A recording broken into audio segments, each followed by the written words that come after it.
Bonjour à toutes et à tous. Merci de votre présence nombreuse pour cette conférence sur l'évolution du chantier de la facturation électronique. Je suis Stéphane Gosselin, expert comptable en Île-de-France. Je vais être accompagné de Laetitia Poussière, consultante dans notre cellule consulting, qui va répondre à vos questions que vous allez pouvoir poser dans le chat en parallèle de la présentation, et de Margot Perpré. Margot, à toi. Bonjour à toutes et à tous. Donc moi aussi, je fais partie de la cellule consulting de Baker Tilly et nous accompagnons du coup nos clients sur toutes les problématiques digitales. Et donc aujourd'hui, pourquoi est-ce qu'on est tous rassemblés pour parler de facturation électronique et de cette réforme? Tout d'abord parce que c'est une réforme qui a des enjeux financiers et structurels fondamentaux pour vos entreprises et que malgré un report de la réforme qui a été annoncé, le report est à envisager au plus tard pour 2026. Donc, ce sont des enjeux à prendre en compte dès aujourd'hui dans tous vos projets SI, data ou finance. Cette réforme arrive dans la continuité et la poursuite d'un chantier assez vaste qui est en route déjà depuis de nombreuses années, puisque ça a commencé en 91 avec l'apparition des premiers formats électroniques en EDI, où là c'est du pur fichier informatique. En 2003 est arrivée la facture PDF qui comporte une signature électronique et qui permet à ce PDF de devenir un véritable original, avec toute la valeur juridique qui va avec. En 2014, l'administration s'est sentie obligée de repréciser des règles de tenue de comptabilité, puisqu'on avait pris un peu de liberté avec l'informatique, et donc de définir ce qu'elle attendait dans les comptabilités des entreprises. Depuis 2018, on a eu une loi antifraude à la TVA qui est venue préciser que les logiciels qui sont utilisés pour établir des devis et des factures doivent être conformes à cette nouvelle loi antifraude à la TVA, et notamment qu'il n'est plus possible de supprimer une facture ou de la modifier une fois qu'elle a été émise et mise en circulation. Depuis 2020, on est déjà sur des échanges de factures dématérialisées dès lors que vous envoyez vos factures à un client organisme d'État, communes, départements, régions, etc., via la plateforme Chorus. Et puis donc le dernier chantier, la dernière étape, c'est le déploiement de la facture dématérialisée entre toutes les entreprises professionnelles assujetties à la TVA, donc tout le secteur B2B. Donc, nous allons commencer par un rappel sur le fonctionnement de la réforme, le calendrier et l'impact que ça peut avoir chez vous. Donc, rappel sur le fonctionnement de la réforme, l'un des enjeux essentiels pour bien comprendre cette réforme et comment elle a été pensée, c'est de bien garder en tête qu'elle a deux volets. Le volet e-invoicing, qui est le volet de facturation électronique dont vous avez probablement déjà beaucoup entendu parler, qui est l'édition d'une facture sous un format électronique que nous évoquerons plus tard, qui va être envoyée à votre client et également à l'administration fiscale. Le second volet est moins connu, on va dire, c'est le volet de e-reporting. En effet, l'un des objectifs de la réforme est de pouvoir suivre l'exhaustivité des flux liés à la TVA. Et donc, le e-invoicing permet de voir une partie des flux, les flux B2B, mais tout le reste des flux, que ce soit des flux B2C, des flux à l'international, etc., ne rentre pas dans l'obligation d'édition d'une facture électronique. C'est là qu'intervient le e-reporting, qui demande aux entreprises soumises à la TVA, pour ces flux soumis à la TVA, de transmettre en plus des informations à l'administration fiscale. Donc, je viens d'évoquer un des objectifs de la réforme. Les autres objectifs sont nombreux. Ceux qui ont été annoncés sont évidemment de pouvoir diminuer les coûts de la déclaration de TVA, puisqu'à terme, l'objectif est que votre déclaration de TVA soit pré-remplie par l'ensemble des informations que vous avez transmises à l'administration. Et donc, comme actuellement, par exemple, la déclaration d'impôt sur le revenu, que vous n'ayez plus qu'à valider ou invalider les chiffres qui vous sont proposés par l'administration fiscale. Un élément également qui a été mis en valeur par l'administration, c'est la possibilité de réduire les coûts et les délais de paiement, notamment avec un meilleur suivi justement des mauvais payeurs, par exemple, un meilleur suivi voilà, de savoir par exemple que votre client a pu bien recevoir votre facture, et donc une amélioration et une fluidification des échanges entre les entreprises françaises. Un élément également fondamental pour le gouvernement à travers cette réforme est d'avoir une vision globale sur l'ensemble des flux de l'économie française pour pouvoir, en fonction des besoins, prendre des directives ou des directions qui correspondent au mieux aux besoins de l'économie française. Et in fine, l'objectif évident de cette réforme est d'automatiser, de digitaliser les fonctionnements des entreprises françaises. Autre que les objectifs de l'État, il y a bien évidemment des avantages qui sont attendus pour les entreprises, qu'on peut découper en 4 zones. Un gain d'organisation, puisque à terme, grâce à ces flux de factures dématérialisées, il n'y aura plus qu'une seule entrée ou sortie de documents dans l'entreprise. On arrête d'avoir à gérer des sources multiples de papier, de courrier, de documents qui arrivent par mail, qu'il faut aller chercher dans ses comptes clients sur les plateformes des fournisseurs ou autres intermédiaires qui peuvent exister. Des gains de temps et d'organisation ont été chiffrés, puisque tout va circuler par un processus relativement bien défini et automatisé pour une grande partie. Aujourd'hui, on estime que le traitement manuel d'une facture est estimé entre 7 et 15 € en fonction de la façon dont il est géré dans l'entreprise. Dans le nouveau dispositif, on devrait pouvoir descendre à moins de 4 € sur le traitement d'une facture. Ça va permettre également d'avoir une véritable fiabilité des échanges de données entre le fournisseur et le client, puisque la structure de la facture est bien normalisée. Les mentions obligatoires qui sont déjà en vigueur aujourd'hui sont bien reprécisées. Et si une facture ne comporte pas ces mentions obligatoires, elle va être bloquée dans le système. Et ça doit normalement permettre également de réduire les risques de litige ou de contestation sur les factures. Et puis enfin, en effet, il y a un gain de trésorerie à attendre, puisque les délais de paiement des factures vont être nettement mieux suivis et mieux tracés. Et notamment, la direction de la concurrence et des fraudes, qui aujourd'hui est obligée de se déplacer dans les entreprises pour vérifier que les délais de paiement sont respectés, n'aura plus besoin de se déplacer et pourra tout surveiller à distance et venir taper sur les doigts des mauvais payeurs. Il y a une phase d'échange également qui est prévue entre le client et le fournisseur et qui doit permettre de désamorcer les litiges le plus tôt possible, de sorte que les règlements puissent intervenir en temps et en heure. Donc tout ceci va nous amener à jongler maintenant avec un nouveau lexique, des termes auxquels il va falloir s'habituer. On va parler d'API, qui sont en fait des petits programmes qui permettent des échanges de données entre plusieurs logiciels, entre votre logiciel de devis facture et la plateforme sur laquelle ça va être déposé, pour que tous ces échanges soient le plus automatisés possible. On vient d'évoquer les 2 notions de e-invoicing et de e-reporting. Donc, e-invoicing, c'est envoyer une facture entre 2 entreprises, toutes les 2 assujetties à la TVA.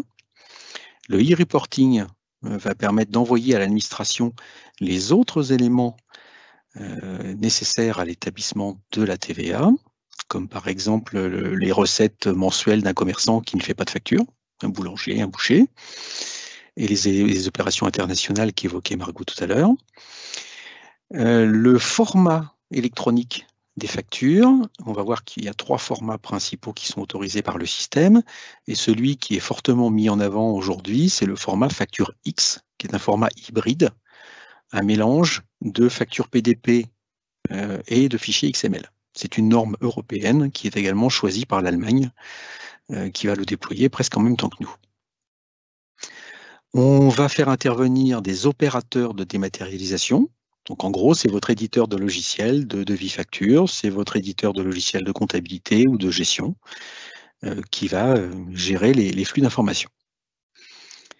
Ces informations vont être déposées sur une PDP, plateforme dématérialisée partenaire, privée, qui fait l'objet d'un agrément par l'État. Et on a la fameuse plateforme nationale publique qu'on commence à appeler Chorus Pro, un petit peu par analogie avec l'ancien Chorus qui existe déjà pour les factures qu'on envoie à l'administration, et qui servira de point central à tout ce dispositif. Lequel dispositif peut être résumé un petit peu ici? C'est ce qu'on appelle un schéma en Y, à l'identique de ce qui a déjà été utilisé dans plein d'autres pays, hein, puisque ça fait 20 ans que le chantier de la facture électronique est lancé dans le monde. Donc on est un petit peu en retard en France là-dessus, mais bon, on va y arriver quand même. Donc dans ce schéma en Y, il y a le fournisseur qui va fabriquer sa facture grâce à son logiciel d'opérateur de dématérialisation. La facture va être poussée par ce petit programme API vers la plateforme de dématérialisation partenaire qui est choisie par l'entreprise fournisseur. Cette plateforme dématérialisée a un rôle de contrôle de conformité de la facture. Et à partir du moment où il y a bien tout ce qu'il faut dessus, cette facture va être transmise dans le bas du Y vers la plateforme nationale, la plateforme publique de facturation. Celle-ci effectue également un autre contrôle complémentaire sur la bonne existence des deux entreprises mentionnées sur la facture, le fournisseur et le client. Elle va venir vérifier auprès de l'annuaire national qui est désormais géré par l'INPI que les deux numéros SIRET sont bien immatriculés, correspondent à des entreprises qui sont bien en activité toutes les deux, et que par exemple on n'est pas en présence d'une fausse facture ou d'une tentative de fraude avec des numéros qui n'existent pas.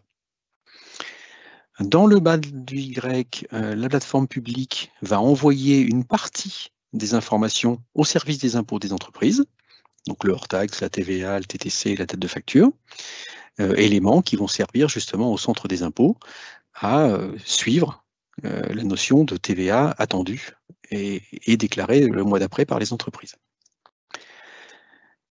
La plateforme publique de facturation va donc identifier le client destinataire grâce à son numéro SIRET mentionné sur la facture, déterminer que cet acheteur client avait choisi de s'immatriculer auprès de la plateforme numéro 2 et donc va envoyer la facture sur la plateforme numéro 2 pour que le client destinataire puisse venir chercher toutes ses factures tous les jours sur la plateforme qu'il a choisie dans le circuit. Voilà donc comment fonctionne ce schéma en Y. Vous voyez également qu'il y a une petite barre transversale entre les deux, puisqu'il est possible d'échanger des informations hors facture qui vont pouvoir circuler directement entre les plateformes, entre le fournisseur et son client. On entend par là des bons de commande, des bons de livraison, des pièces annexes à la facture, un chat collaboratif justement pour discuter de la bonne réception de la facture ou des contestations sur des quantités, sur des prix qui sont constatés à réception, etc. Donc en gros, on a deux zones dans ce schéma. La partie du haut qui est vraiment l'échange économique entre les entreprises elles-mêmes et la partie du bas qui est le volet purement fiscal qui passe par l'État. Et globalement, aujourd'hui, c'est ce volet fiscal qui fait l'objet d'un report. On va le voir avec le calendrier après. Le volet économique, aujourd'hui, il est fonctionnel. On a des plateformes qui sont déjà construites et qui sont déjà en situation de traiter les factures.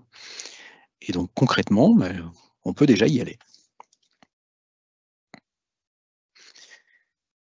Donc, les outils par lesquels les entreprises vont passer sont ces trois opérateurs.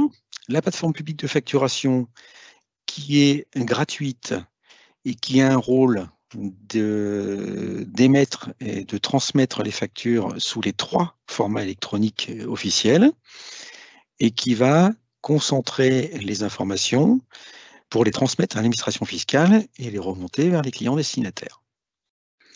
Le rôle de l'opérateur de dématérialisation, c'est de fabriquer une facture en bonne et due forme dans un des trois formats électroniques et de pouvoir la pousser vers la plateforme d'émission. Et le rôle donc du troisième opérateur central, la plateforme dématérialisée partenaire, c'est un prestataire que vous allez choisir parmi la liste des 50, 60, 70 plateformes qui vont être agréées par l'État à terme. Ils sont agréés pour 3 ans et leur rôle est de servir d'intermédiaire et de courroie de transmission des factures et des informations, de contrôler leur conformité, mais aussi de vous proposer tout un ensemble de services complémentaires, optionnels, mais services qui sont quand même assez intéressants dans le gain d'organisation et de fluidité des informations. Donc, pour rentrer un peu plus dans le détail dans ce qu'est le e-invoicing et le e-reporting, on l'évoquait tout à l'heure, le e-invoicing, c'est 3 formats acceptés de factures. Une facture électronique est une facture qui a passé toute sa vie sous format électronique. Donc, un scan, par exemple, n'est pas une facture électronique puisque la facture a été sous format papier puis a été scannée. Les 3 formats acceptés sont le C2I, qui est le format des Nations Unies, l'UBL et le FactureX. Et comme l'évoquait tout à l'heure Stéphane, le FactureX est privilégié ou en tout cas poussé par le gouvernement pour une raison très simple, c'est que le FactureX est le seul de ces 3 formats à pouvoir être lu à l'œil nu. Donc là, vous voyez un exemple de FactureX. Sur la partie gauche, le flux XML, donc l'ensemble des données avec les différentes balises qui permet justement à cette facture d'être lue par un ordinateur. Les 2 autres formats ressemblent à cette partie gauche. Ce qui différencie la FactureX des 2 autres formats, c'est la partie droite qui est le PDF signé, donc lisible à l'œil nu et facilement, il vous est possible, par exemple, d'envoyer une FactureX à n'importe lequel de votre client, même à l'international, et il pourra le lire et le traiter puisque ce sera de toute façon pour lui, à minima, sous format PDF. Dans le cadre justement de cette facture électronique et des contraintes qui sont liées, le flux XML sera composé de 164 cases et parmi ces 164 cases, 32 seront obligatoires. 34, pardon. Vous avez là les différentes mentions. Donc, les mentions obligatoires sont les mêmes que celles actuellement obligatoires sur vos factures. À ceci près que, comme l'évoquait Stéphane tout à l'heure, votre client sera identifié à travers son numéro de sirène ou de sirette. Donc, le numéro de sirène ou sirette devient absolument indispensable sur les factures électroniques. De plus, les factures devront mentionner la nature de l'opération pour lesquelles ces factures ont été éditées. C'est-à-dire, est-ce que ce sont des factures de biens, factures de services ou factures mixtes, c'est-à-dire un mélange de biens et de services. Le dernier point différenciant de ces nouvelles factures par rapport aux factures actuelles et aux obligations actuelles sont l'ajout de l'adresse de livraison ou de réalisation du service si celle-ci est différente de l'adresse de facturation.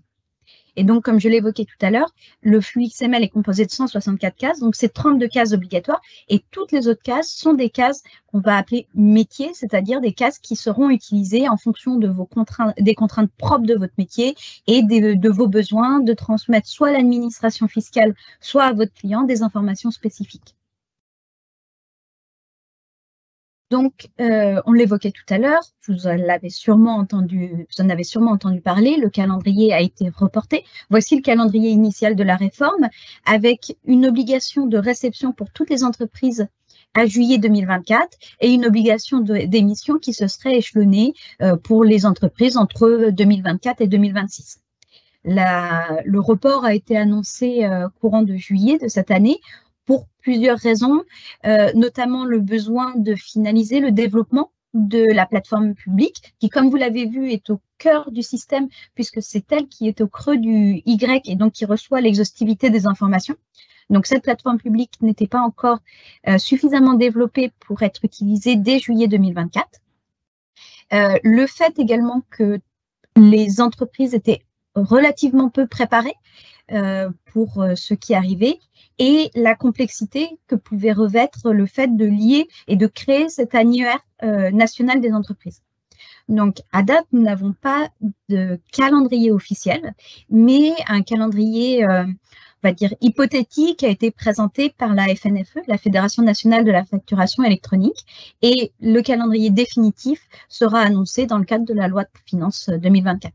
Donc, voici le calendrier provisoire et hypothétique tel qu'il a été présenté, avec une année 2024 concentrée sur le développement de la plateforme publique, la préparation de la phase pilote et l'immatriculation de ces fameuses PDP, donc les plateformes privées, qui seront clés dans le dispositif. 2025, toute l'année concentrée à la phase pilote, qui permettra aux entreprises de commencer à échanger des flux et de tester justement que ces flux fonctionnent.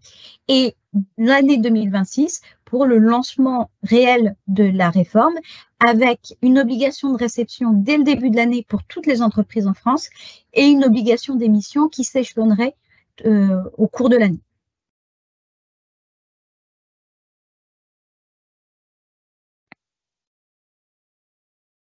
Ce report va permettre aux entreprises de profiter du délai supplémentaire pour se mettre à jour, puisqu'effectivement, les premiers éléments laissaient supposer que tout le monde était loin d'être prêt. Le premier point qui peut être mis en place dès aujourd'hui, sans attendre, c'est de vérifier que vous émettez des factures correctes, en bonne et due forme, qu'elles soient conformes aussi bien dans leur présentation, dans leur forme, donc un PDF lisible, que ce PDF, vous ayez un outil qui vous permette d'y apposer une signature électronique, de sorte que ça devienne l'original. Hein. Le papier deviendra la copie à partir de la mise en place du dispositif. Et aussi sur le fond de la facture, puisqu'il faut que vous ayez déjà aujourd'hui 26 mentions obligatoires présentes. Ces mentions obligatoires existent depuis un moment, elles ne sont absolument pas liées au déploiement de la facture dématérialisée, c'est simplement que si elle n'existe pas, si vous en oubliez, votre facture ne pourra pas passer dans le système.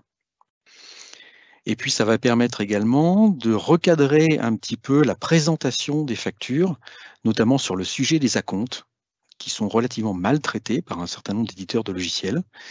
Là aussi, l'administration est venue rappeler les règles de présentation, qu'une facture d'acompte est obligatoire. À chaque fois que vous encaissez un acompte, vous devez faire une facture d'acompte.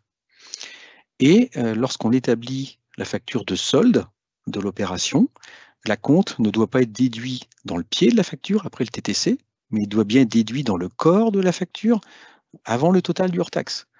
Sinon, on se retrouve avec une double présentation de la TVA sur le montant de l'acompte, et l'administration fiscale, puisque c'est elle qui va établir les déclarations de TVA à terme, va vous réclamer 2 fois la TVA. Donc c'est absolument ce qu'il faut éviter. Les éditeurs de logiciels se sont regroupés auprès de la FNFE, justement pour normaliser leur présentation, et le ministère des Finances revient les titiller régulièrement pour qu'ils se mettent à jour. C'est également l'occasion de profiter de ces quelques mois pour vérifier les différents cas de traitement de facture que vous avez dans votre entreprise. Comment est-ce que vous gérez les avoirs? Comment est-ce que vous traitez les escomptes? Est-ce que vous êtes amené à faire de l'autofacturation à la place de certains de vos fournisseurs? Tous ces cas-là d'usage ont été listés par l'administration fiscale. Ils sont déjà disponibles aujourd'hui sur le site impôt.gouv.fr dans les espaces professionnels. Et pour chacun des 40 et quelques cas qui ont été listés, il y a un schéma qui illustre le circuit d'information et quel est le rôle de chacun dans l'émission du invoicing, dans le e-reporting et dans l'envoi de l'information de la TVA à l'État.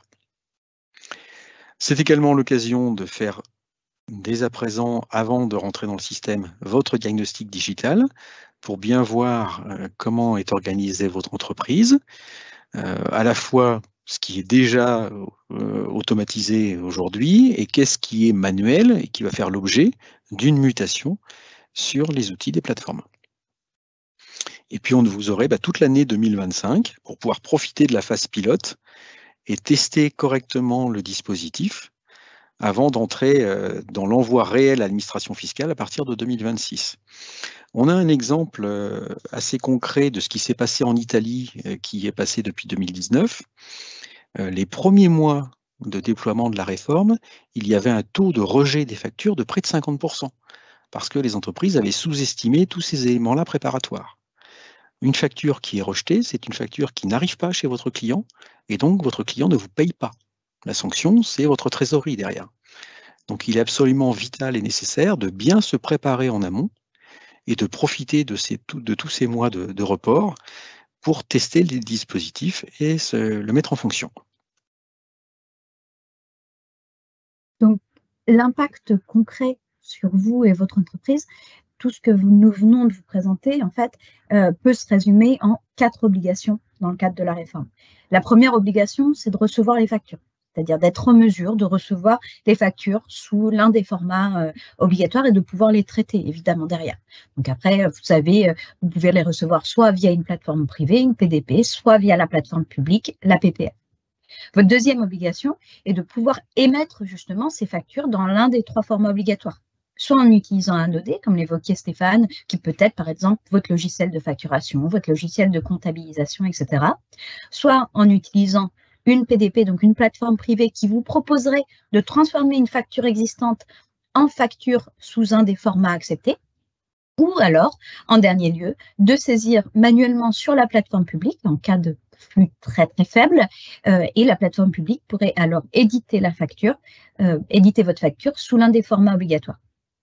La troisième obligation que vous avez dans le cadre de cette réforme est de transmettre à la fois vos factures et le e-reporting via la PPF. Donc, c'est-à-dire, comme je vous l'évoquais tout à l'heure, la réforme a vraiment 2 volets, e-invoicing, e-reporting, et donc l'obligation de transmettre cet ensemble d'informations via la PPF est la troisième obligation dans le cadre de la réforme.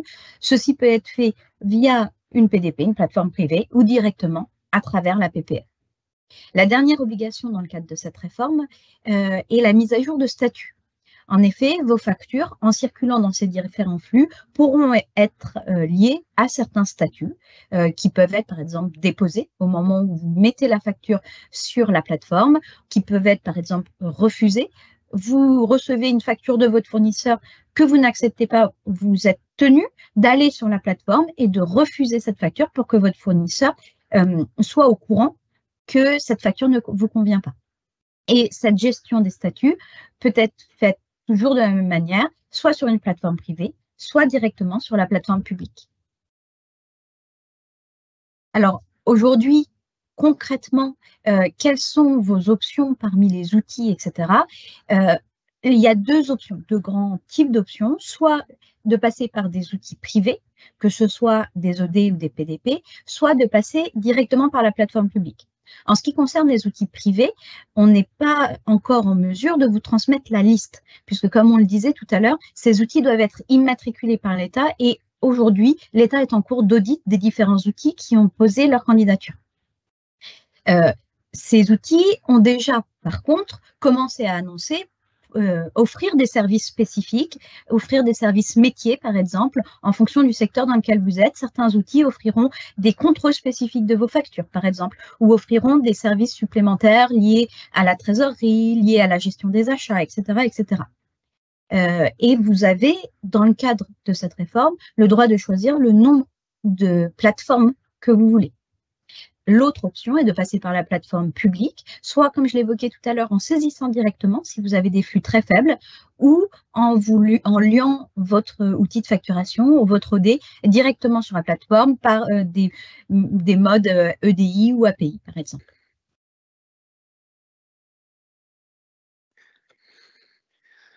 Ce qui est relativement intéressant dans ce nouveau dispositif, qui est une véritable nouveauté, c'est que pendant tout le circuit de la facture, du cycle de vie de la facture, elle va évoluer sous différents statuts.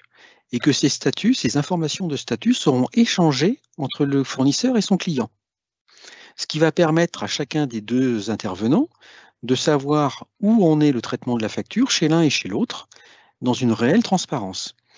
Il y a 4 statuts totalement obligatoires. Le premier statut, bien évidemment, c'est que la facture est déposée sur le système. Donc c'est complètement horodaté. Et la fameuse phrase « je ne vous ai pas payé votre facture parce que je ne l'ai pas reçue », c'est juste fini, puisqu'on saura quel jour, à quelle heure, ça a été mis en ligne.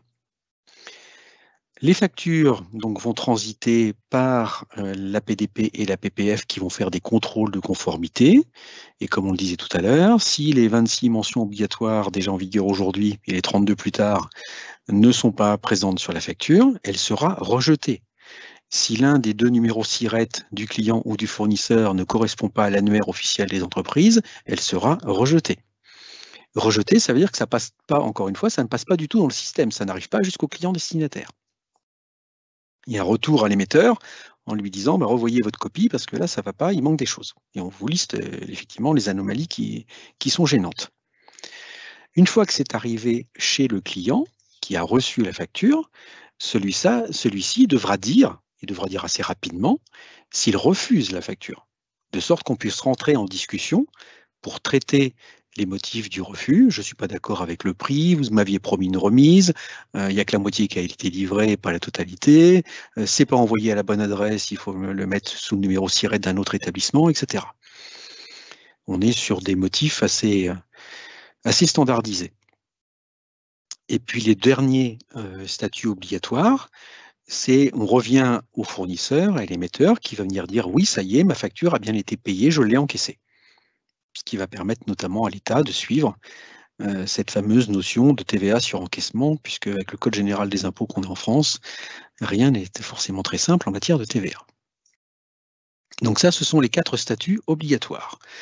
À cela vient s'ajouter une autre batterie de statuts facultatifs, recommandés, qui existent déjà aussi sur les premières plateformes qui ont déjà déposé leur dossier de candidature auprès de l'État, et des statuts libres qui permettent encore d'améliorer et d'agrémenter l'échange d'informations. Donc dans le statut recommandé, il y a le statut bien mis à disposition. On sait que ça a été déposé par l'acheteur et publié sur la plateforme du réceptionnaire, du client. Arrivé chez le client, on a un premier statut pris en charge. Et oui, j'ai bien reçu la facture, elle est arrivée chez moi. On a un statut approuvé partiellement, et le statut refusé qui lui est obligatoire, qui doit absolument être mentionné s'il y a un refus, alors que les statuts approuvés restent facultatifs, mais je pense qu'à l'usage, tout le monde va se les approprier parce que c'est quand même relativement important de savoir que c'est bien accepté en face. Ce qui est intéressant également, c'est qu'on a un statut paiement transmis, ordre de paiement transmis à la banque. C'est-à-dire que vous êtes capable de savoir que votre client a donné l'ordre de paiement avant même que l'argent ne soit arrivé sur votre compte bancaire. Pour la gestion de trésorerie, c'est assez puissant. Surtout quand on programme un paiement à échéance dans 30 jours. Vous savez que l'ordre de paiement a bien été donné pour que vous soyez payé dans 30 jours. Le statut encaissé, on l'a évoqué tout à l'heure dans les obligatoires. Et puis si on passe sur les statuts libres en bleu, ça vient confirmer la circulation de la facture pour l'émission par la plateforme et la réception par la PDP1 et la PDP2 dans le Y. Et puis, on a aussi des notions de statut en litige ou suspendu en attendant que justement le litige soit réglé, ce qui met en attente ou en report le délai de paiement théorique de la facture. Puisque dans les 164 cases, on a la date de facture, on a la date d'échéance officielle qui a été négociée entre le client et son fournisseur. Et donc, si on ne paye pas à échéance, encore une fois, comme on le disait tout à l'heure, on a la direction de la concurrence et des fraudes qui peut jeter un coup d'œil et dire attention, il y a beaucoup trop de paiements qui sont hors délai là. Donc, cette notion de suspendu va permettre de ne pas apparaître en rouge comme étant sur des paiements en retard par rapport à l'échéance normale. Et une fois que cette suspension, que le litige est traité, on revient dans le statut approuvé, on reprend le circuit normal. Et en dernier statut libre, on aura complété une fois que tout le circuit est terminé, que ça a été validé par tout le monde.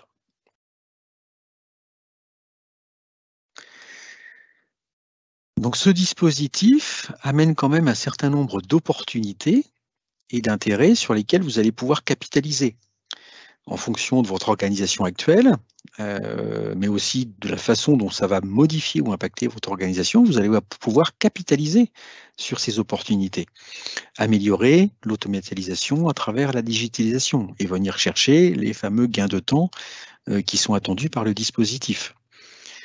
Gain de temps, gain d'argent avec l'accélération des encaissements de vos clients. Les gens qui payent hors délai, encore une fois, vont être relativement tracés. Vous avez déjà aujourd'hui, sur le site internet du ministère des Finances, une publication toutes les semaines des entreprises qui sont condamnées pour retard de paiement.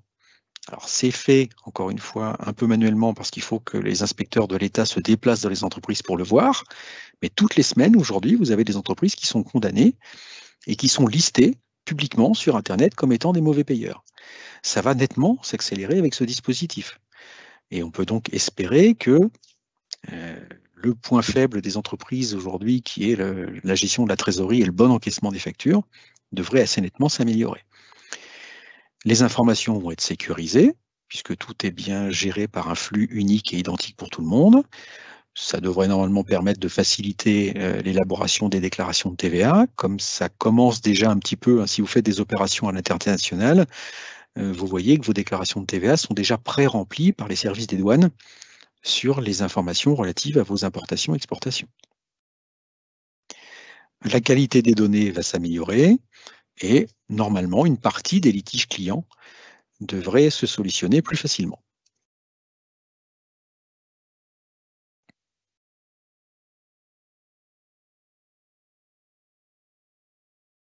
Êtes-vous prêt? C'est la grande question. Pas forcément, mais encore une fois, on a un petit peu de temps pour le faire. Donc, les chantiers à mettre en œuvre dans vos entreprises, c'est de vérifier aujourd'hui ou d'écrire votre cartographie de vos processus d'achat et de vente. Comment est-ce que vous fonctionnez actuellement? Qui passe la commande? Qui reçoit le bon de livraison et le valide comme étant conforme avec la commande? Qui reçoit la facture et la valide? Qui donne le bon à payer? Qui donne l'ordre de payer à la banque, etc. Ça peut être très concentré sur une ou deux personnes sur des petites entreprises, ça peut être très dilué sur des services administratifs plus étoffés. Donc il faut bien savoir quel est le rôle de chacun déjà aujourd'hui et comment est-ce que ça va être transposable dans le nouveau dispositif dématérialisé plus tard. Une partie de ces processus de validation et d'acceptation sont complètement automatisables par les plateformes dématérialisées partenaires sous format de workflow. Vous avez des flux d'informations, des échanges de mails ou d'alertes qui vont vous dire, voilà, aujourd'hui, vous avez reçu 15 factures que vous avez à traiter. Vous avez 7 factures en attente d'acceptation. Vous avez 2 factures arrivées à échéance pour lesquelles il faut donner l'ordre de paiement. Voilà. Tous ces dispositifs et ces alertes devraient normalement vous aider dans la gestion de vos entreprises. Il est primordial de vérifier dès à présent que vous avez bien toutes les données d'information relatives à vos clients pour que vos factures puissent circuler dans de bonnes conditions. Hein. Encore une fois, la réelle priorité, c'est d'avoir les numéros SIRET de tous vos clients professionnels assujettis à la TVA. Vous faites des factures à des clients particuliers ou à des clients non assujettis à la TVA, la question n'est pas la même. Il n'y a pas forcément besoin de ces informations-là, puisque vos ventes à des particuliers ne passeront pas par la plateforme. Elles seront communiquées à l'État sous forme de cumul périodique, dans le e-reporting. Seules les factures entre deux entreprises assujetties à la TVA, deux entreprises franco-françaises, passeront dans le e-invoicing. Donc c'est là qu'il faut que les données d'information soient totalement bien complétées. Et donc tous les champs obligatoires, vous pouvez les contrôler déjà aujourd'hui et vous assurer que vous avez bien les 26 premières mentions. Dans votre organisation interne, est-ce que vous avez bien toutes les compétences et toutes les informations requises pour pouvoir basculer votre fonctionnement dans ce nouveau dispositif? Est-ce que vous faites encore aujourd'hui, comme beaucoup d'entreprises, vos factures avec des outils de bureautique, du Word, de l'Excel, du Page, du OpenOffice? Ça fonctionne encore un petit peu. C'est légèrement en contradiction avec la loi antifraude à la TVA de 2018 quand même, puisque dans Excel ou dans Word, on efface tout ce qu'on veut. Hein. Donc normalement, ça ne devrait pas être possible. Mais ça va être complètement bloquant à l'avenir, puisque ça ne vous permettra pas de fabriquer le fameux fichier XML à 164 cases qu'il faut joindre derrière. Donc il va falloir penser à changer d'outil et à vous mettre en conformité avec des vrais logiciels de devis facture. Si vous avez déjà des logiciels de gestion commerciale, assurez-vous que votre éditeur de logiciel va vous faire une mise à jour dans les semaines ou les mois qui viennent pour que vous ayez la capacité d'apposer une signature électronique et de fabriquer ce fameux fichier XML. On a vu qu'il y avait un certain nombre d'opportunités à ce dispositif. Quelles sont celles qui vous intéressent et sur lesquelles vous allez capitaliser pour ou prioriser votre action pour vous mettre dessus? Et puis ensuite, ça va forcément impacter l'architecture informatique de votre entreprise avec des des échanges de données entre plusieurs opérateurs. Donc, il faut que cette architecture informatique soit réfléchie, organisée et mise en place. Donc, on évoquait tout à l'heure le fait que l'administration fiscale avait déjà proposé un certain nombre de cas d'usage pour justement expliquer comment les flux se passeraient et à quoi les échanges pourraient ressembler. Donc là, on vous propose de se concentrer sur 2 cas d'usage. Le premier étant la facture d'acompte. Donc, ce que vous voyez à l'écran est le schéma, on va dire, qui est proposé dans les spécifications liées à la réforme qui ont été publiées par l'administration fiscale. Comme l'évoquait tout à l'heure Stéphane, l'acompte, à partir d'aujourd'hui, doit être sous format facture. Donc, le flux d'un acompte dans le cadre de la réforme et dans le cadre du nouveau process d'échange mis en place sera très, très similaire à celui d'une facture. Donc, comme vous pouvez le voir, le fournisseur édite sa facture d'acompte, la transmet à son acheteur à travers leurs différentes plateformes. L'acheteur réceptionne l'acompte, le traite, met à jour les statuts, notamment le statut accepté ou le statut refusé, et donc paye cet acompte. Le fournisseur reçoit les factures et reçoit l'encaissement. Si la facture est liée à un flux qui est soumis à la TVA sur les encaissements, le fournisseur a comme obligation de transmettre l'information de l'encaissement à l'administration fiscale, toujours évidemment dans cette optique que l'administration fiscale ait l'exhaustivité des informations pour pouvoir pré-remplir la déclaration de TVA. Et donc, si c'est ce cas-là, le fournisseur indique le statut encaissé et l'acheteur le reçoit. Donc, ce schéma est très, très similaire à celui d'une facture. On pourrait changer acompte par facture et ce serait exactement le même schéma. Le point d'attention, c'est justement la facture définitive qui doit, comme le disait tout à l'heure Stéphane, indiquer en corps de facture tous les acomptes qui ont pu être versés afin que le total indiqué par la facture ne prenne pas 2 fois en compte la TVA, ne prenne pas en compte la TVA qui a déjà été versée sur les acomptes précédents.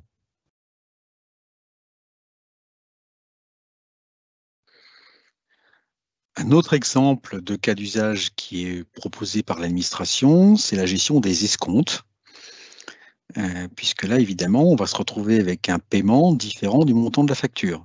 Donc, ça va nécessiter quelques opérations complémentaires.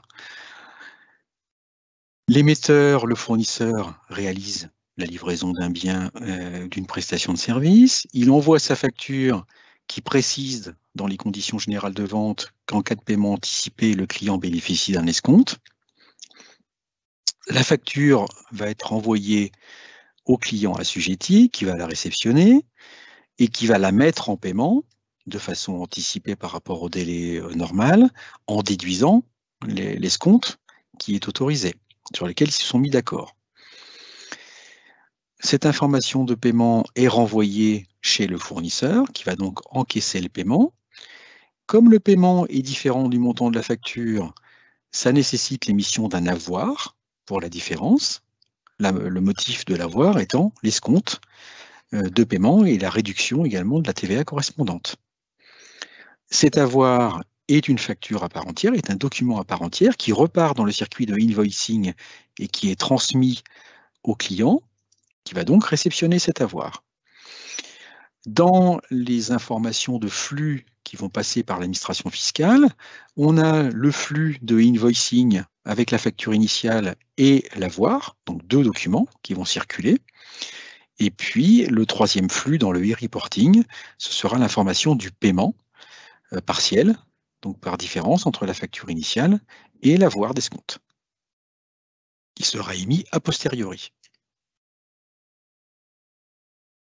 Donc, comme vous pouvez le voir, à travers ces 2 exemples rapides, il y a énormément de cas d'usage. Pour l'instant, une quarantaine ont été mis en avant par le gouvernement et ont été particulièrement explicités avec l'ensemble des implications que ça peut avoir, aussi bien sur le format de la facture, sur les informations dedans, que sur les flux qui sont liés à cette facture. C'est pour ça que, pour nous, la première étape d'action justement dans le cadre de la mise en place et de la mise en conformité avec cette réforme, est d'établir un diagnostic de votre organisation, de comment vous fonctionner aussi bien en termes humains, en termes d'outils, mais également en termes de flux, et pour pouvoir identifier justement tous ces cas d'usage qui peuvent être mis en œuvre et qui peuvent être impactants pour votre organisation. Stéphane l'évoquait tout à l'heure, par exemple, de devoir émettre un avoir supplémentaire en cas d'escompte a un réel impact justement sur votre fonctionnement. Donc, pour nous, les 4 grands axes de votre organisation qui vont être impactés par justement cette réforme et qu'il ne faut pas oublier, en tout cas qu'il faut avoir en tête en mettant en place les différentes actions, sont évidemment les process, le système d'information, l'organisation humaine et les données. Et donc, vous voyez sur la droite tout un ensemble d'impacts ou tout un ensemble d'actions qui peuvent être liées, qui peuvent être nécessaires en fonction de votre besoin dans le cadre justement de la mise en conformité, que ce soit la rédaction d'une piste d'audit fiable, le choix de la structure SI cible, la réorganisation des équipes comptables et administratives, ou même la revue des taux de TVA qui peut être nécessaire en fonction de votre besoin. Et donc, l'enjeu est d'établir en premier lieu un diagnostic et surtout une feuille de route pour identifier ce qui est prioritaire et ce qui est le plus actionnable. Voilà, et donc pour conclure, ce diagnostic, nous avons défini que les besoins des TPE et des PME ETI étant tellement différentes, nous proposons avec Baker Tilly 2 accompagnements différents en fonction de votre taille d'entreprise. Pour conclure, peut-être qu'on peut voir des questions qui ont été posées pendant la présentation. Oui, alors il y a pas mal de questions qui m'ont été posées, notamment concernant les émissions de factures à l'international et à des organismes publics ou à des sociétés qui ne disposent pas forcément d'un système de facturation électronique. Comment ça se passe?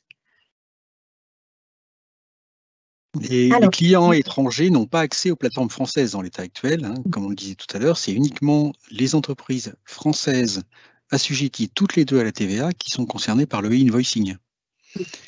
Donc tous les clients étrangers, intracommunautaires ou extra-communautaires, on continue de leur envoyer ou de recevoir les factures exactement comme aujourd'hui.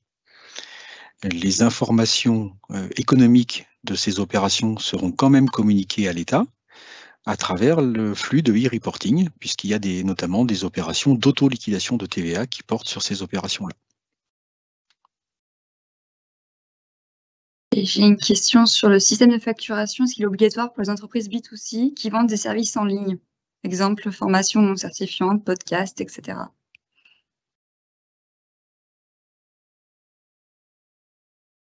Alors, dans le cadre de la vente de ces services-là, si c'est une vente en B2C, l'obligation de e-invoicing n'existe pas puisque le client n'est pas assujetti à la TVA.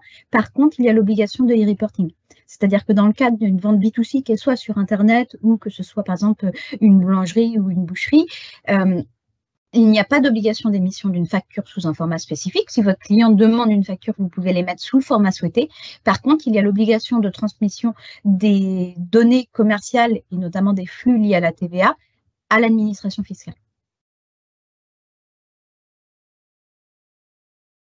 J'ai aussi une question. Il n'y a donc aucune obligation de s'équiper avant 2026?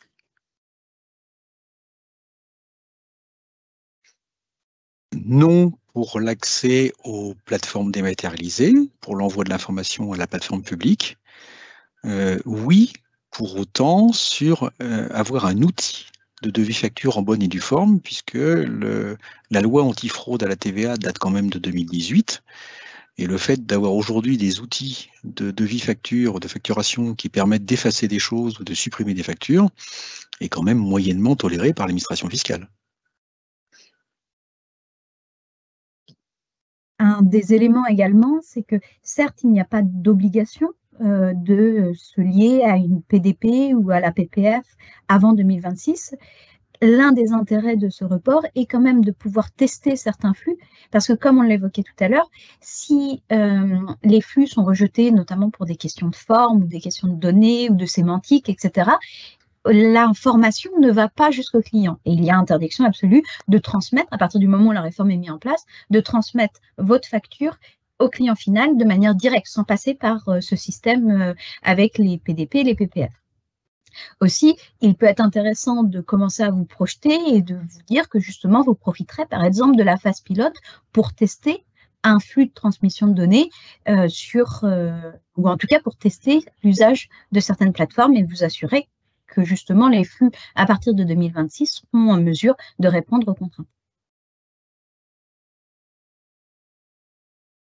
On me demande juste de remettre la page sur la slide sur les coordonnées des contacts Baker Tilly pour un diagnostic. Je ne sais pas si c'est possible de passer à la slide d'avant. Et j'avais une question aussi sur pourquoi faire un reporting alors que toutes les informations ont déjà été transmises dans les factures. Justement parce que toutes les factures ne transitent pas par la plateforme.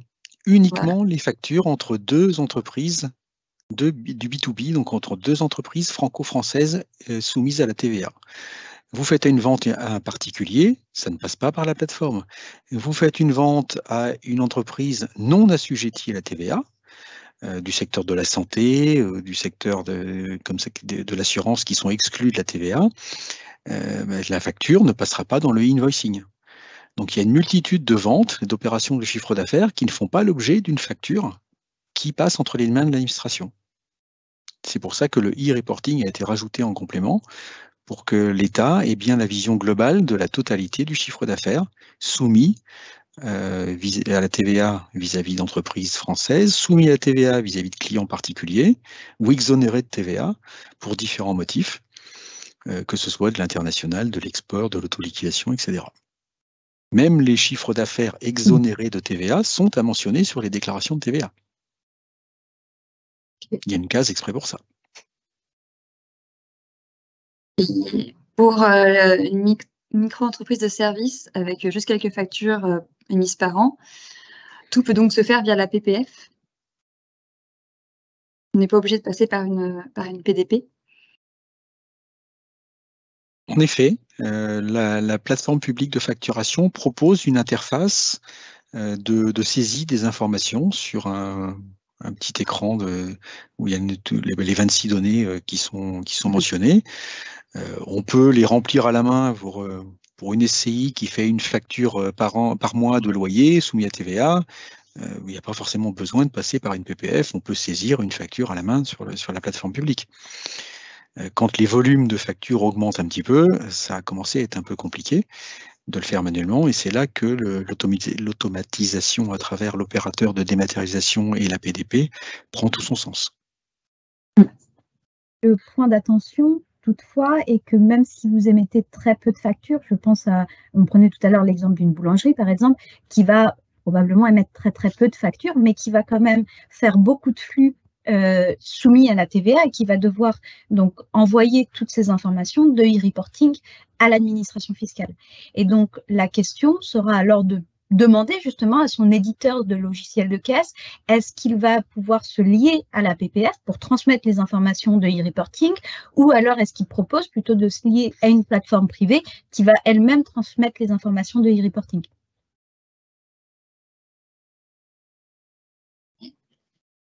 J'ai une question sur la gestion des avoirs. Comment ça va se passer? Un petit peu comme on l'a vu tout à l'heure pour l'escompte. Peu importe le motif qui est à l'origine de l'émission d'un avoir, on a la facture initiale qui est envoyée en invoicing si on est entre deux professionnels, en e-reporting si jamais on est avec des clients particuliers, et l'émission de l'avoir plus tard fait l'objet, lui, d'un deuxième flux, en invoicing, encore une fois, quand on est entre deux professionnels assujettis à TVA, ou bien en e-reporting si ça n'est pas le cas. Et c'est donc l'addition des deux flux qui va permettre à l'administration fiscale d'avoir la vision du net réellement reçu par l'entreprise, à la fois en chiffre d'affaires et en trésorerie.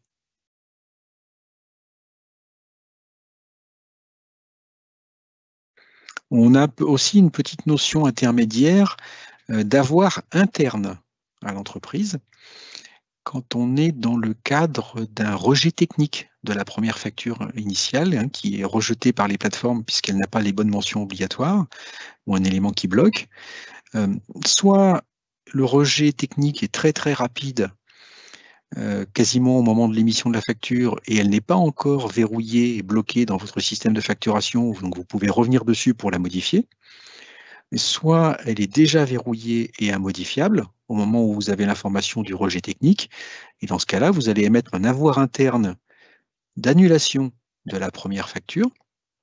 Comme la première facture n'est pas arrivée jusqu'au client, l'avoir interne doit être mentionné comme un avoir technique interne et ne sera pas non plus communiqué au client.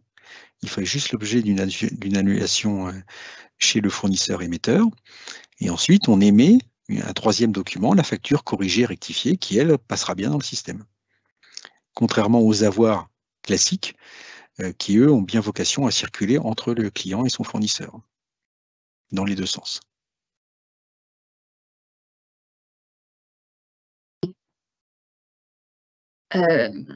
Comment se feront les déclarations de TVA? Est-ce qu'il y a un changement après la mise en place de la facture électronique?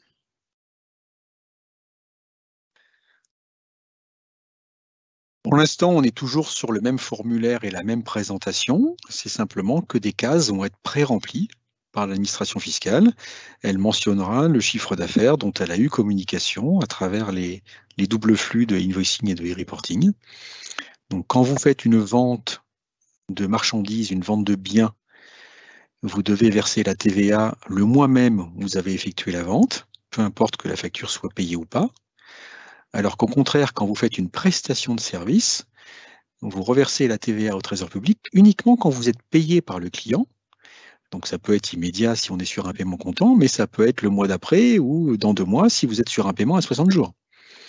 Donc c'est là que la notion d'encaissement qui est communiquée à l'administration dans le flux de e-reporting a toute son importance pour que l'État pré-remplisse et réclame la TVA sur le bon mois et pas trop tôt pour ne pas pénaliser les entreprises.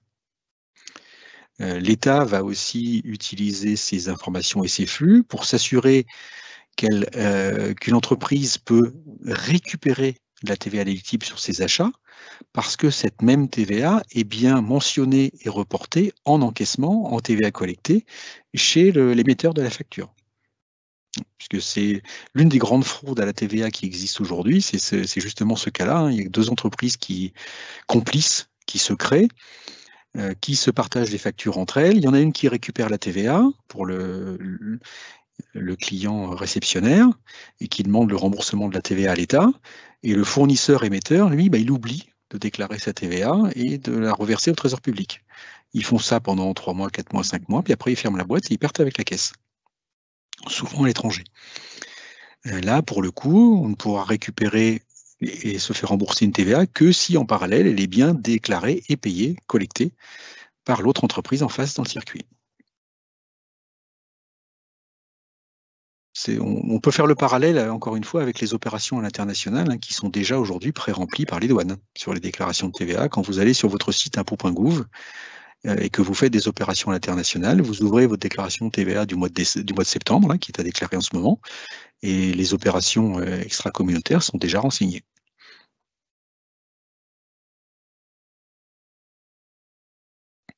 J'avais aussi une question sur l'obligation pour les associations de loi 1900 d'adopter ce système pour ses clients, sociétés françaises. Uniquement si l'association est soumise à TVA. Puisque les associations sont par principe exonérées de TVA dès lors qu'elles sont à but non lucratif, ce qui ne leur interdit pas pour autant de faire quelques activités commerciales. Donc dans ce cas-là, elles sont partiellement ou bien totalement soumises à la TVA et à l'impôt sur les sociétés. Et dès lors qu'il y a du chiffre d'affaires soumis à TVA, là on rentre bien dans le dispositif en effet, soit en invoicing, si le client de l'association est également assujetti à la TVA, soit en e-reporting, si c'est facturé à des particuliers. Je vois la question, les cotisations d'adhésion des membres ne sont pas soumises à TVA, donc pas concernées par le système. Okay, merci. J'avais une question sur où trouver les 26 informations obligatoires qu'on a parlé sur la facture. Vous les avez sur le site servicepublic.fr. et vous les avez également sur le site Baker Tilly. Dans notre rubrique Actualité, vous y trouverez une rubrique spécifique facturation électronique sur laquelle on publie des informations très régulièrement. Et il y a notamment un article entier sur les mentions obligatoires.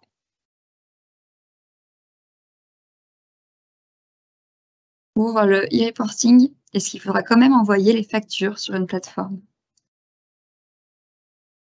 Alors, c'est une option qui est proposée par certaines plateformes privées qui disent que justement, vous pouvez leur transmettre vos factures, par exemple, faites à des particuliers et qu'elles se chargeront ensuite de combiner les informations et de les transmettre sous format e-reporting à l'administration fiscale, mais il n'y a pas d'obligation de transmission de facture dans le cadre de e-reporting. C'est vraiment une transmission d'informations pures. Après, ça peut faciliter effectivement de transmettre vos factures à une plateforme qui s'occupe après de sortir les informations nécessaires et de les transmettre à la plateforme publique.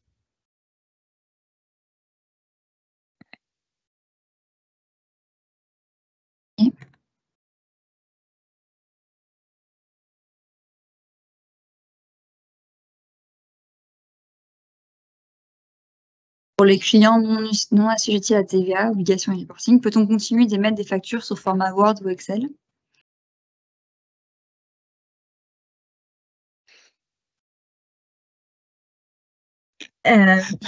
Théoriquement, depuis 2018, vous ne devriez plus émettre de factures sous format Word et Excel. Donc, que ce soit quelle que soit la réforme, de toute façon, vous ne devriez pas le faire et donc plus le faire. Après, on maintient que tout ce qui est client B2C, tout ce qui est consommateur final, il n'y a pas d'obligation liée à la facturation dans le cadre de la réforme. On fait face à un discours un petit peu ambigu de l'État sur ce sujet-là, puisqu'on a effectivement une loi depuis 2018 qui nous dit que le système de facturation doit permettre l'inaltérabilité et la traçabilité complète des factures. Pour autant, dans les cahiers des charges de mise en place de la facture électronique, il est demandé au PDP d'être capable de réceptionner un simple PDF que vous fabriquez à partir d'un Word ou d'un Excel, donc, comme aujourd'hui. Et le rôle des PDP sera de scanner par ossérisation votre facture en PDF et de la transformer en facture X, si votre outil de facturation ne le permet pas. Cette option de transformation d'un simple PDF en facture X par le service facultatif des PDP est ouvert jusqu'en 2027. Donc on a un double discours de l'État qui nous dit depuis 2018, vous n'êtes pas censé le faire, mais jusqu'en 2027, on vous permettra de les convertir. Bon.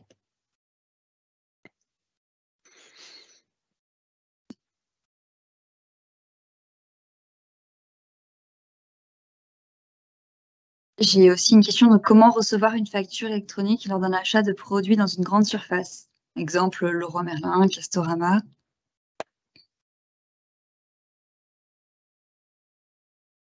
Ça va nécessiter d'aller à la caisse centrale et de donner son numéro SIRET pour dire je suis un client professionnel, j'ai besoin d'une vraie facture et non pas d'un simple ticket de caisse. Et dans ce cadre-là, le magasin émettra une vraie facture. Alors vous aurez sans doute un double qui pourra vous être remis par la caisse centrale à ce moment-là, mais le magasin l'enverra également dans le circuit e-invoicing. Donc la question se pose éventuellement, si vous le faites assez souvent, d'ouvrir un compte dans ces magasins-là, notamment pour avoir des relevés de factures ou des paiements groupés, des choses comme ça. Et ça peut rejoindre notre question sur les notes de frais. Donc, sur la facture, devra-t-elle être au nom de l'entreprise ou au nom du salarié? Et comment éviter les doublons de paiement si la facture est au nom de l'entreprise, comme l'exige aujourd'hui la législation? Alors là aussi, c'est prévu dans tous les cas d'usage qui ont été publiés par l'administration fiscale. On fait effectivement une distinction entre les factures qui ont été payées par le salarié et qui lui sont remboursées sous forme d'une note de frais. Et ces informations-là, comme il n'y a pas eu de invoicing entre le péage, le parking, le restaurant et l'entreprise, ça fera l'objet d'une information en e-reporting dans le traitement de la note de frais que le salarié donne à son employeur. Et il y a également un autre flux de circulation lorsque le salarié se présente à la caisse en disant je paye, mais pour le compte d'une entreprise. Et on fait même une distinction en fonction des montants des factures, à moins de 150 € ou à plus de 150 €, où là, le restaurateur, par exemple, devra faire une facture si la note de restaurant dépasse 150 €. Il devra donc la retirer. Enfin, si comme souvent, le client va le dire à la fin du repas qu'il est professionnel et qu'il veut une facture au moment de payer, alors que c'est déjà validé dans la caisse. Donc la vente de la journée va passer dans le e-reporting, comme toutes les ventes de la journée pour ce restaurant-là. Et en complément, il y aura un deuxième flux de reporting qui va dire, dans le milieu des ventes que je viens de déclarer, il y a tant de factures pour des professionnels pour lesquels j'ai déjà déclaré la TVA dans le reporting et donc il ne faut pas me les recompter une deuxième fois. C'est prévu par les systèmes. Donc c'est là aussi où les logiciels de caisse vont nécessiter une mise à jour de paramétrage pour pouvoir traiter ces cas-là. Et ce qui permet d'éviter justement le double paiement qu'on évoquait, c'est que les factures qui passeront sous le flux, sous le format flux e-invoicing, seront indiquées comme étant déjà payées. Donc, ce qui assurera l'entreprise, quand elle recevra la facture, elle aura une case qui indiquera déjà payé par X personnes, et donc ça permettra d'éviter qu'elle paye une seconde fois la même facture.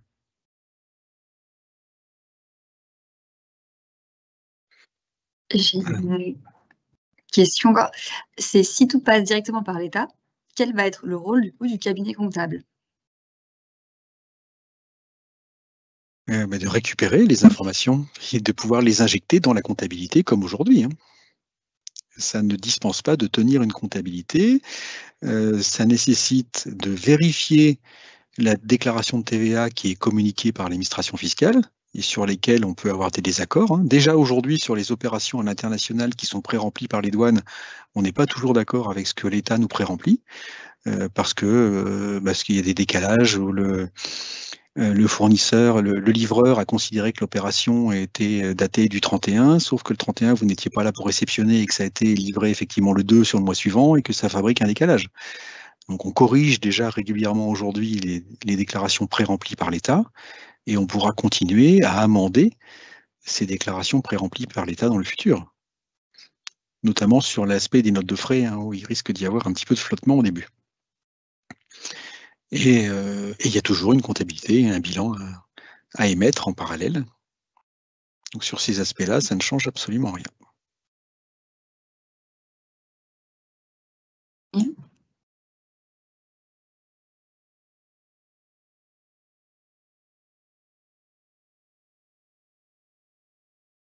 Bien, écoutez, il est 10 heures passées, on va mettre un terme à cette réunion.